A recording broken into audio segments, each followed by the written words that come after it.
for Pod. I'm your host Soni, and today we have two special guests on the house, Dr. Malar and Vanessa. For your information, Dr. Malar has received APA award for her contribution in psychology field. And as for Vanessa, she has won the lucky draw to meet Dr. Malar in real life. How are you doing today? First of all, let me thank Soni for inviting me in this podcast, and of course the wonderful student Vanessa over here. Actually, I feel so glad you have won the Lucky Draw competition, and I finally gotten the opportunity to meet Dr. Malar, whom I look up to very much. Nice to meet you, Doctor. Nice to meet you, Vanessa. Comfortable session with all of us and our listeners today. So let's dive straight into our inspo session, shall we? Let's begin with Dr. Malar. So since you have just won the APA award recently, so what's the secret of staying motivated, especially when things get tough? That's a great question, Soni. So the secret, if there's any, it lies in understanding why. Why am I pursuing the goal? What's my deepest purpose behind my action? So if there's a clear understanding of what my purpose is, then it's easy to get motivated, and even when faced with challenges. So what about you, Vanessa? Can you just relate anything to what Dr. Malar said just now? So to be honest, I actually can relate to what Dr. Malar has said just now. So for me as a student, I actually do apply this finding your why thing. So what I do is, my why is to basically find a balance between passion and discipline. So as a student, what I do is I set clear tasks for the beginning of each semester, and I will break them down into smaller manageable tasks, so that when I do this, I can actually visualize those tasks, so that I know that okay, I need to do this so that I could achieve my goals. So when I do this, it does not only make me organized, it also motivates me to tackle all those projects and assignments, to take it one step at a time, and it avoids me from being overwhelmed. We have a few questions from our listeners today, and it is directed to Dr. Malar. Dr. Malar, from a psychological perspective, what factors influence an individual's motivation, especially in the current educational issue? So there are several psychological concepts and theories which helps individual to understand more on motivation. One such theory is self-determination theory, where individual feels motivated based on their psychological needs such as competence, autonomy, and relatedness are satisfied. And another related theory on motivation is intrinsic motivation, especially for students like Vanessa. So they are actually interested in engaging in such activities where they engage and participate based on their satisfaction rather than external rewards or pressures. Fascinating insights, Dr. Malar. So, Vanessa, how do you personally cultivate intrinsic motivation in your academic pursuits? Okay, so for me, it's all about finding what actually interests and excites me so much. So what I do is I try to find any cause or projects that actually aligns with my passion and strength. So when I do this naturally increase my intrinsic motivation to learn, to study, and to eventually succeed in my long term. So I also seek opportunities for autonomy and creativity so that I can use these two throughout my learning process. But I've actually done this before, where I had attempted an independent research project and had also attended various extracurricular activities which aligns with my field of study. Do you have any situation where you lack any motivation? Yes, I do have, because that happens usually when I tend to get overwhelmed about lots of projects and assignments and stuff. So what I do to overcome it is like, personally I listen to songs and so on, which naturally develop my motivation. Wonderful, Vanessa. So, Doctor, last question for you. Do you have any advice for those who lack of motivation? Of course, Soni. One of the key aspects is the importance of fostering a growth mindset. I believe that an individual and the abilities of an individual can be developed through enough effort and perseverance. And as a psychologist and as a former researcher, I came across cases where instead of embracing challenges, the individuals are running away from it. In this case, they're actually running away from their goals. So advising the others who are listening, they should seek out their learning opportunities, and also they must remember to have a very good positive mindset, so that individuals are able to cultivate a resilient mindset in their studies or in their education.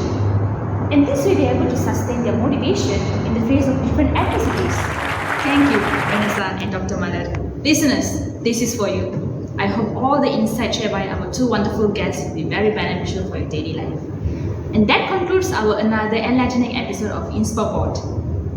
Listeners, please stay inspired and keep pursuing your goal with passion and determination. As usual, let me share with you one of my catchy lines: girls stay pretty and guys keep pumping. Thanks for tuning in. Till then, I'm your host Sony, and see you next time. Bye!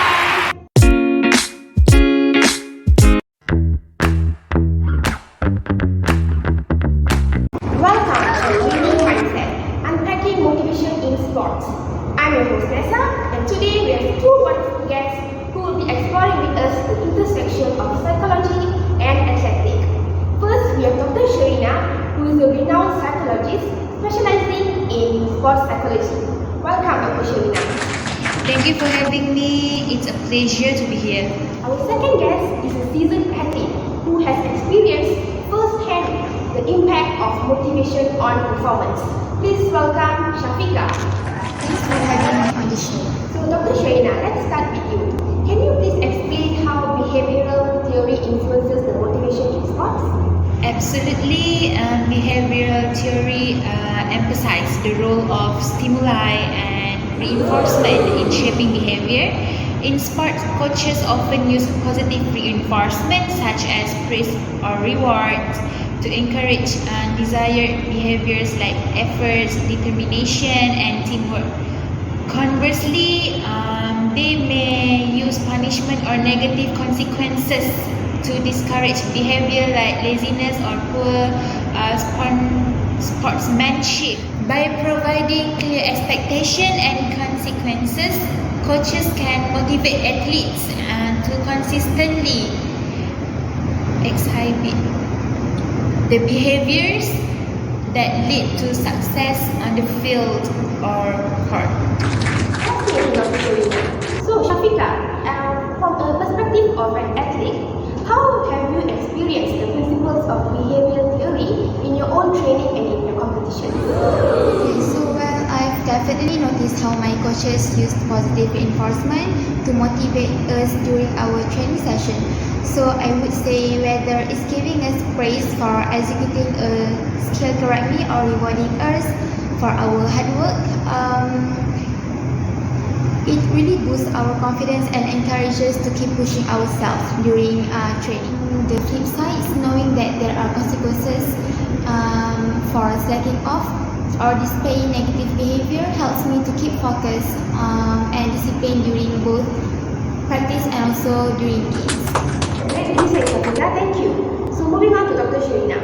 Doctor, I'm sure you have heard of cognitive theory before. So, let me ask you, how does this cognitive theory influence motivation in sports?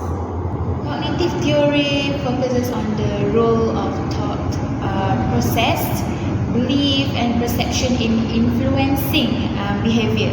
Athlete interpretations of situations, their self-talk, and their attribution for success and failure all play a crucial role in their motivations levels. Concepts like self-efficacy, goal setting, and imagery are central to cognitive theory and can be powerful tools for enhancing athlete motivations and performance. Thank you, Dr. Sherina. Now, moving back to Shafika. As an athlete, have you found cognitive strategies helpful in boosting your motivation and in your overall performance? Okay, absolutely. Visualization in particular has been a game changer for me. So before big competition, I will visualize myself executing my routine flawlessly, and it really helps in building my confidence and also motivation. So, and for setting specific challenging goals has pushed me to constantly strive for improvement and also to stay focused on what I need to do for the next step. Based on the insights from the both of you, it's pretty performance. Finally, this is the last question for Dr. Sherina. Could you please discuss some motivational theories and their application in sports? Certainly, motivational theories seek to understand what drives individuals to pursue goals and how different factors influence their motivation levels. The self-determination theory, for example, emphasizes the importance of autonomy, competence, and relentlessness in fostering intrinsic motivations, which is crucial for long-term engagement and satisfaction in sport. Coaches can also leverage theories like achievement goal theory to tailor their coaching approach to meet the diverse motivational needs of their athletes, ultimately leading to improved performance and satisfaction. So thank you very much Dr. Sherina and Shafiqah for sharing your insights and your experiences with us here today. It's really been a fascinating discussion on the role of motivation in sport. Pleasure, thank you so much for having me today. Thanks for having me. It's been a pleasure. Alright listeners, that is all for our podcast today. I hope you join us next time for another insightful episode of The Winning Mindset. Till then, I'm your host Nessa signing off.